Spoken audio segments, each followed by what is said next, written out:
Perkenalkan, saya Giorgio Armando, nomor 9, dan saat ini saya akan menjelaskan tentang proses gametogenesis. Jadi gametogenesis adalah proses pembentukan gamet atau sel kelamin. Nah, sel gamet ini terdiri dari gamet jantan atau spermatozoa yang dihasilkan di testis dan gamet di betina atau ovum yang dihasilkan di ovarium. Untuk sel gamet jantan dinamakan spermatogenesis dan untuk sel telur dinamakan oogenesis. Kali ini saya akan khusus membahas tentang spermatogenesis.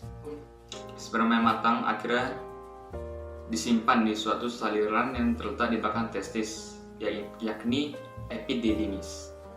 Dari epididymis, sperma bergerak ke bagian lain yang dinamakan vas deferens dan ductus ejaculatorius. Di dalam ductus ejaculatorius ini, cairan dihasilkan oleh organ reproduksi lainnya. Lalu, cairan kemudian mengalir menuju uretra dan dikeluarkan ketika ejakulasi. Lalu ada faktor-faktor yang menyebabkan spermatogenesis. Yang pertama ada faktor hormon. Hormon ini ada 3. Yang pertama, luteinizing hormon yang berfungsi merangsang sel lidik yang terdapat di testis untuk menghasilkan hormon testosteron. Lalu ada follicle stimulating hormone yang berfungsi untuk merangsang sel sertoli untuk menghasilkan ABP atau androgen binding protein yang berfungsi untuk melindungi dan memberi makan benih sperma hingga menjadi matang. Lalu ada testosteron yang dihasilkan oleh testis yang merangsang perkembangan organ seks untuk melakukan spermatogenesis. Lalu yang kedua ada faktor suhu dalam testis. Jika suhu testis terlalu panas, itu dapat menyebabkan kualitas sperma yang tidak baik. Jadi suhu yang paling efisien itu pada suhu 33,5 derajat atau lebih rendah dari suhu tubuh. Lalu ada faktor penyakit, ya seperti penyakit itu bisa mengakibatkan azoospermia yang merupakan gangguan di mana sperma itu tidak dapat terbentuk sama sekali.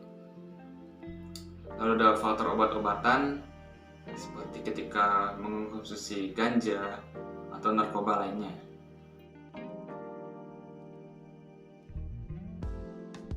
Perkenalkan, nama saya Ayu. Saya akan menjelaskan tentang oogenesis. Oogenesis adalah proses pembentukan sel telur atau ovum di dalam indung telur yang disebut ovarium. Oogenesis dimulai dengan pembentukan benih sel-sel telur yang disebut oogania. Di akhir bulan ketiga usia janin, semua oogania tersebut akan membelah hingga menjadi sel telur. Pembelahan ini baru berhenti hingga bayi perempuan itu dilahirkan. Selama proses tersebut berlangsung, akan terbentuk 6-7 juta sel telur dan akan berkurang hingga sekitar 1 juta sel telur pada saat bayi itu dilahirkan. Usai masa pubertas, seorang wanita akan memasuki masa aktif reproduksi di mana oogenesis kembali terjadi dalam waktu 1 bulan sekali yang diatur dalam siklus menstruasi. Selama siklus menstruasi berlangsung, indung telur akan menghasilkan 5-20 kantung kecil yang disebut dengan folikel. Setiap folikel ini mengandung sel telur yang belum matang. Namun hanya ini sel telur yang paling sehatlah yang pada akhirnya akan matang. Telur-telur yang sudah matang tersebut akan dilepas oleh indung telur ke saluran telur bernama tuba fallopi. Selanjutnya, jika sel telur tersebut bertemu dengan sel sperma berhasil dibuahi, sel telur tersebut akan menetap di tuba fallopi dan menempel di dinding rahim. Jika tidak terjadi pembuahan, maka sel telur akan dikeluarkan dari dalam tubuh sekitar 14 hari kemudian dalam bentuk darah menstruasi. Faktor-faktor yang mempengaruhi oogenesis.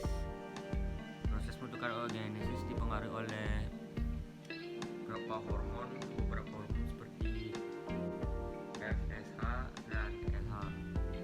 Pada saat terjadi siklus menstruasi, bagian otak yang disebut hipotalamus menghasilkan hormon GnRH atau gonadotropin releasing hormone. Spermatogenesis dan oogenesis adalah bagian dari proses reproduksi yang dipengaruhi beberapa faktor yang harus diperhatikan dan dijaga keseimbangannya. Diperhatikan jika mengalami gangguan pada kesuburan, bisa saja penyebabnya terjadi pada kedua proses tersebut.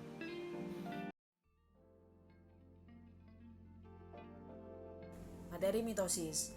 Pada manusia, mitosis adalah proses seluler yang menghasilkan dua inti identik untuk persiapan pembelahan sel.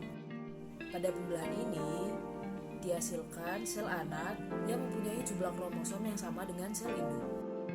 Jumlah kromosom yang dimiliki oleh anak sel adalah 2N atau diploid. Nah, mitosis sendiri mempunyai 5 fase. Yang pertama adalah interfase. Interfase adalah fase kehidupan sehari-hari atau metabolisme sel. DNA di dalam sel disalin untuk persiapan pembelahan sel dan menghasilkan 2 set kromosom yang identik. Tahap interfase terbagi menjadi 3, yaitu G1, lalu fase S dan juga G2. Fase G1 disebut juga dengan fase pertumbuhan dan perkembangan sel.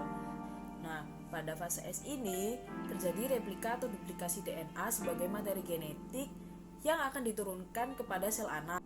Sekarang fase terakhir, yaitu fase G2.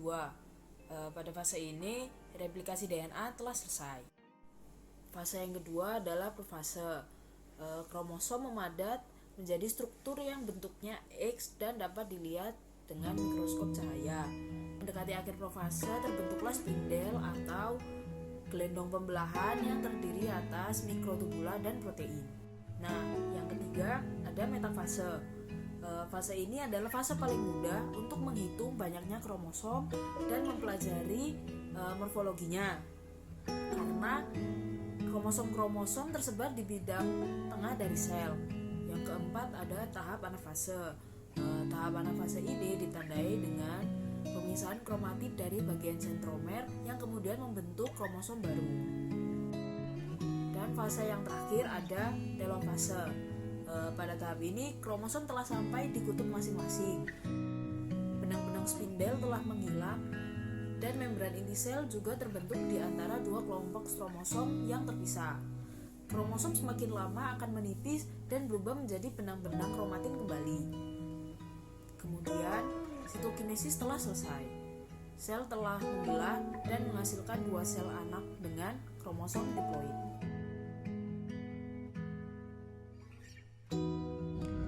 Meiosis merupakan pembelahan pada sel, kelamin atau gamet yang sering disebut dengan pembelahan reduksi. Maksud dari pembelahan reduksi itu sendiri merupakan pembelahan sel induk diploid atau 2N yang menghasilkan 4 sel anakan haploid atau N. Di dalam jenis pembelahan ini terdapat 2 tahap pembelahan, yakni sebagai berikut. Meiosis pertama dimulai dengan proses profase pertama, metafase pertama, anafase pertama, dan telofase pertama. Saya akan menjelaskan profase yang pertama. Proses yang terjadi dapat dibedakan menjadi subtahap. Leptoten atau kromatin berubah menjadi kromosom. Zigoten, sentriol bergerak ke kutub yang berlawanan, kromosom homolog berpasangan. Pakiten atau kromosom homolog masing-masing membelah sehingga mempunyai 4 lengan. Diploten atau kromosom homolog agak terpisah. Dan diakinesis atau sentriol berada di kutub yang berlawanan, terbentuk benang gelendong, membran inti, dan nukleus lenyap. Dan ada juga metafase pertama. Kromatid berjajar secara berpasangan pada bidang ekuator. Anafase pertama. Masing-masing kromosom homolog bergerak ke kutub yang berlawanan. Telofase pertama. Tahap ini membran inti dan nukleus kembali terbentuk, namun benang spindel lenyap. Membran sel mulai terbentuk sehingga sitoplasma telah terbelah menjadi 2, atau sitokinesis, membentuk 2 sel anakan yang mempunyai separuh kromosom induk.